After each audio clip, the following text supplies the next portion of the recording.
Well, it's the end of yet another week, and here on this channel that means one thing and one thing only. Every weekend I post an episode of this series we do called Your Take Not Mine, where I turn to you, the viewers, to give me your hottest NBA takes of the week based on what's going on at the time, and I then choose my favorite submissions to discuss them in a video. This week was yet another exciting week in the NBA world where a lot went down, so of course there's plenty to discuss. In order to submit your takes, I make a community post either on the day of or the day before the video, similar to the one that you see on your screen now, so if you want to be featured in a future episode, be sure to stay on the lookout for that. Before we start though, it turns out about 65% of you watching right now aren't even subscribed to the channel, so please, if you enjoy the content, consider hitting the subscribe button, as not only does it help out a ton, but I would also very much appreciate it. Now with that being said, let's begin.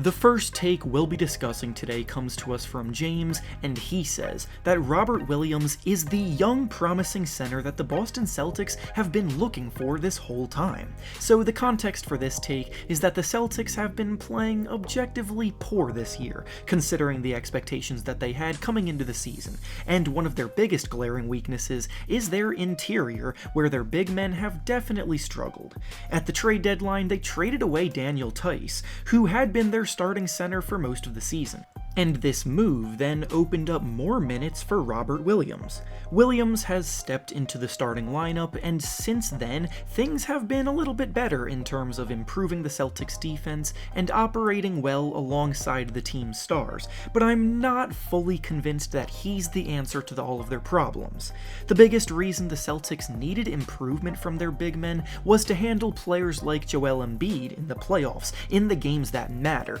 and as we saw a week ago,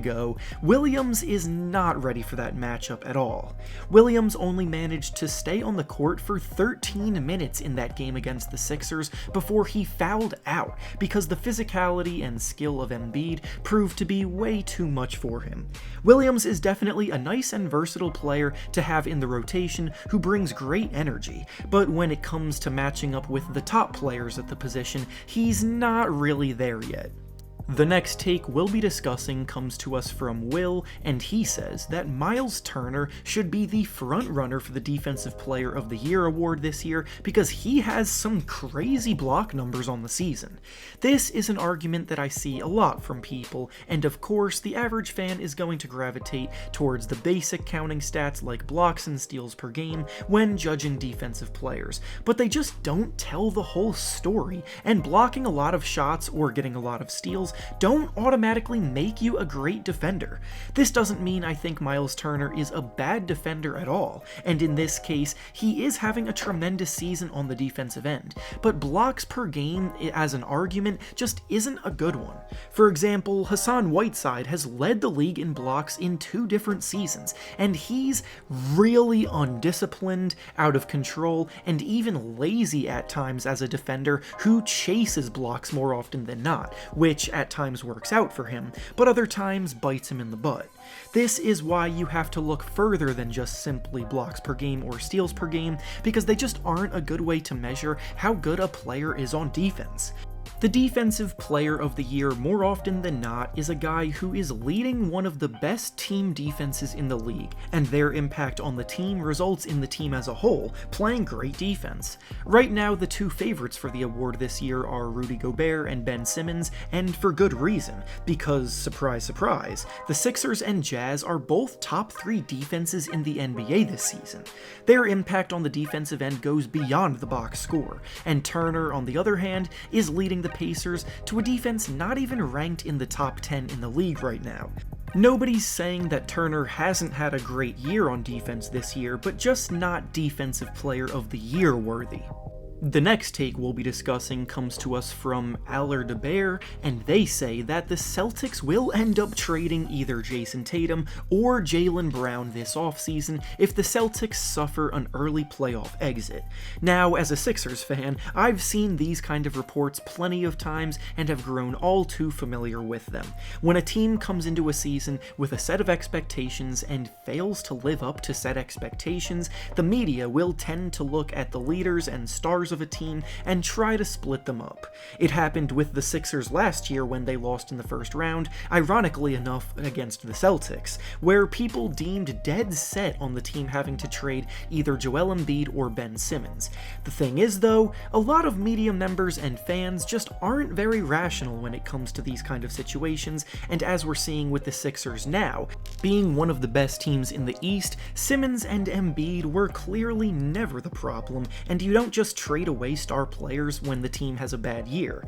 Instead, the Sixers realized that the way their roster was built last year was what was holding their franchise pillars back. They brought in Daryl Morey to take charge, and they made a lot of positive moves around the edges in the offseason in order to cater more to their star players, which has now resulted in them having a great year. The same can apply to the Celtics, where the way this team is built right now doesn't work not because Brown and Tatum can't work together, but it's more so about the guys around them. We've already talked about their lack of a real interior presence in this video, but on top of that, Kemba Walker just isn't the same player as he used to be, and their overall bench depth doesn't have nearly enough productive players on it to function as a contending team. The Celtics could be an offseason away from competing again, but obviously only time will tell.